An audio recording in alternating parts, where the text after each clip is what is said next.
have two choices. You can be the destroyer of this world,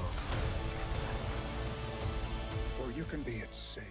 I've heard Dwayne Johnson talk about this movie as disrupting the superhero movie paradigm, and I wondered how you would say your character contributes to that. It's like growing up, I didn't really look at comics. You know, it's like you had Wonder Woman, you had, you know, whether it was Supergirl or whatever it was, and I couldn't relate. You know, it's like I'm Persian, I had a unibrow.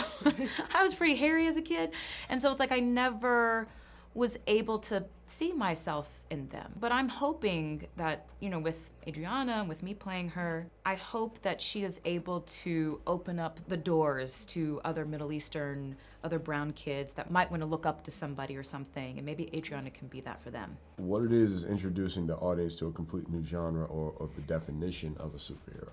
You know, Black Adam walks to the beat of his own drum, does his own thing.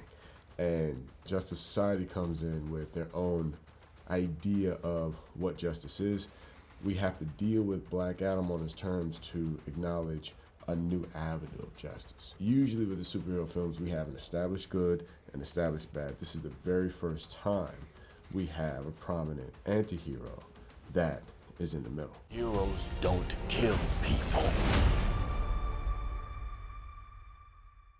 Well, I do. We come into this world with a perception of who we should be, and then over the course of the film, that really shifts, and then we become differentiating sides to that like singular viewpoint of like justice and injustice and like people's liberation. Your characters, they've got a cute little relationship going on here, and I totally ship it. I was trying to come up with a ship name, and I couldn't come up with a good one. Can you help me? Side Smasher? No. Side Smasher. It's kind of, it's a little Adam Clone. Adam Lone. Adam Lone. Alone. I came up with Smash Clone, which was the best Smash I could Clone. do. Smash Yeah. Clone. Clone Yeah, Smash. That's pretty cool. But there's got to be something really good in there. Yeah. Anyway. We'll find it. So what did we go? What did you come up with? Well, I came up with hate. Hate. Ooh. Oh, eight? Eight? Hate, eight? You see, no, we can't. Hawkman is. Yo. Hawkman. Yeah. Forkman? Excuse me. Hawkman.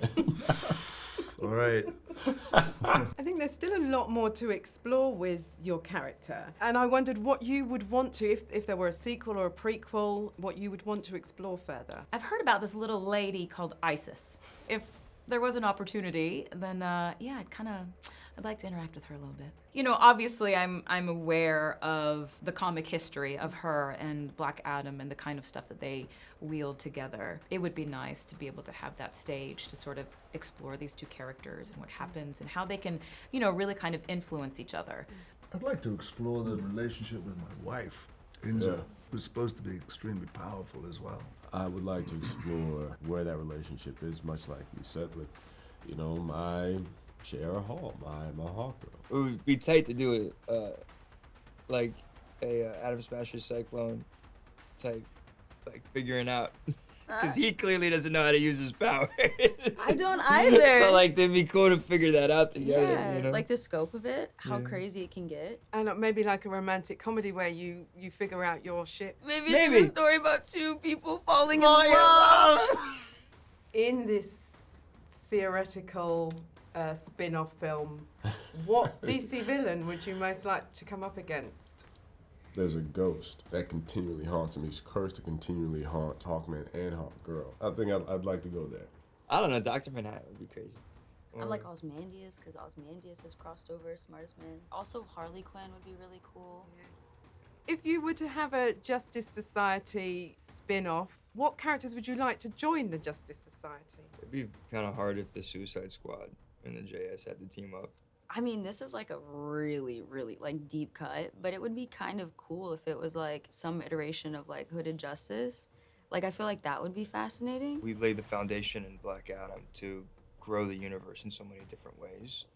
From a narrative perspective, we're introducing 9 characters to the DCEU in this film that all have really, really wonderful stories to tell. The entire superhero world is introduced to what the next evolution of this is.